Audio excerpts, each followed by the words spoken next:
Saat live di Ngaji Roso ya, saya kemarin bilang sama Mas Indra bahwa karma itu nggak ada, atau pemahaman kita selama ini tentang karma itu mungkin tidak tepat seperti itu. Nah, fenomena-fenomena yang dianggap sebagai apa yang kita lakukan kemudian kita mendapatkan apa yang sama dengan apa yang kita lakukan itu memang banyak yang tidak terjadi seperti itu ya. Kita ngasih ke orang ternyata juga saat kita butuh kita nggak dikasih. Terus kita baik sama orang ternyata juga hasilnya adalah kita dijahati orang dan sebagainya. Kita ngutangi orang ya, kasihan sama orang juga nanti hasilnya belum tentu saat kita butuh kita dikasihani seperti itu. Yang ada malah dicaci maki seperti itu.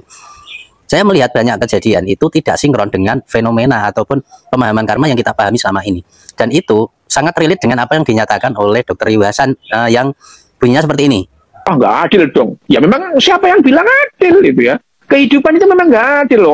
Ada orang yang seumur hidupnya miskin gitu. Ada orang yang seumur hidupnya kaya gitu.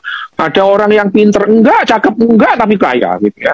Ada pinter enggak, cakep enggak tapi hidupnya enak. Jahat pula gitu ya. Jadi jangan bilang kalau jahat itu pasti nanti dapat balasannya. Siapa bilang gitu? Itu bohong aja itu ya. Kalau jangan itu cerita-cerita itu kan kalau orang apa jahat terus di ujung cerita dia ketabrak bemo gitu mati gitu ya, itu ini dalam kehidupannya nyata ya enggak ada orang jahat seumur hidupnya ya ada gitu.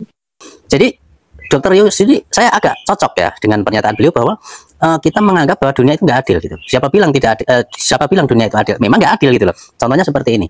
Ketika Anda miskin, ketika ada kekurangan, itu justru alam itu seperti menambah kekurangan Anda seperti itu, seperti menambah jumlah kekurangan ya, malah justru semakin apes, kehidupan semakin merat-marit, semakin tidak menentu dan sebagainya. Dan sebaliknya ketika kita melihat ada orang kaya atau orang berkecukupan itu malah ya dapat arisan ya, yang dapat arisan kan mesti kan di lingkungan itu kan, oh pantas ya kaya makanya dia dapat arisan ya gitu, dia nanam apa gitu kan, nanam pohon apa itu cepat berbuah gitu loh. Jadi memang dunia itu memang kalau dibilang bahwa dunia nggak adil itu bener dan memang itu nggak salah gitu loh. Dunia memang tidak adil sebetulnya, tapi kita harus bisa memahami ketidakadilan dunia itu seperti apa sehingga kita bisa selaras ataupun relate dengan dunia itu sendiri yang tidak adil. Ketika dunia tidak adil, Anda harus berada di posisi yang menguntungkan ya, yang menguntungkan seperti itu. Meskipun tidak adil ya, dan memang nggak bisa adil ya. Contohnya adalah kita berharap orang-orang jahat itu, yang kaya itu mengalami musibah atau sebagainya. Dan ternyata kan tidak kan. Tidak seperti itu, tidak seperti kejadian yang kita harapkan bahwa ketika orang yang butuh itu yang dibantu, enggak ya. Seperti contohnya kasus Pak Sun Haji kemarin ya. Itu saya juga ingin menyampaikan, saya melihat sebuah postingan tentang donasi yang diberikan Pak Sun Haji. Ada sebuah komen ya, beberapa komen ya, banyak sekali komen yang mengatakan itu sudah cukup, sudah terlalu banyak, kasihkan yang lain seperti itu. Nah ini kan juga fenomena yang paradok dan unik ya, yang menurut saya memang dunia itu tidak adil atau tidak seimbang itu ya. Pak Sun Haji itu sudah banyak uang sekarang, tapi kenapa masih banyak donasi, donatur yang datang ke dia gitu loh. Kenapa donatur itu nggak ngasih ke orang miskin atau orang lain kan seperti itu kan. Itu kan jadi pertanyaan besar juga sebetulnya. Dan menurut saya itu nggak salah itu loh. Ya, itu nggak salah dan memang tidak adil seperti itu. Memang ketika Pak Sun Haji itu beruntung, maka keberuntungan itu semakin hari semakin besar. Ya, sudah banyak duit malah dikasih duit lagi, sudah terlalu banyak malah ada yang ngasih lagi seperti itu. Dan itulah fenomena yang sesungguhnya terjadi seperti itu. Kenapa nggak dikasihkan orang? Ya itu memang menurut logika otak nalar kita harusnya seperti itu.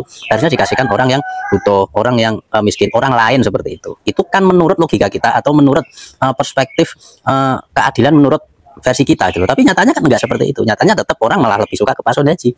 Meskipun dia sebenarnya sudah banyak, sudah sangat beruntung, sudah mendapatkan umroh, mendapatkan apa. Itulah ketidakadilan dunia. Kita harus memahami konsep ini, konsep paradok ini, dan kita bisa numpang ke situ. Jadi kayak orang saham ya, orang saham itu kan kalau bandarnya lagi naikin harga ya kan, bandarnya lagi beli, kita ikut beli. Kalau bandarnya jual, kita ikut jual, itu namanya numpang. Nah, sama dengan kita juga bisa numpang ke alam semesta. Alam semesta yang tidak adil ini, kita pinter-pinternya untuk numpang di posisi-posisi di mana kita bisa beruntung seperti itu. Sama seperti dunia trading tadi, sama seperti dunia saham tadi, ketika bandar itu beli, kita ikut beli. Jadi kita kayak numpang arusnya seperti itu. Dan arus ini memang tidak adil ya. Jadi jangan menganggap dunia ini adil. Dunia itu memang tidak adil seperti itu. Tapi kita harus bisa memahami konsep dunia itu sendiri yang memang nggak adil seperti itu. Nah, makanya di kelas Sabda itu saya berikan metode-metode yang banyak sekali paradok, banyak sekali yang tidak umum, banyak sekali yang berlawanan dengan konsep-konsep yang sudah diberikan pada orang seperti itu.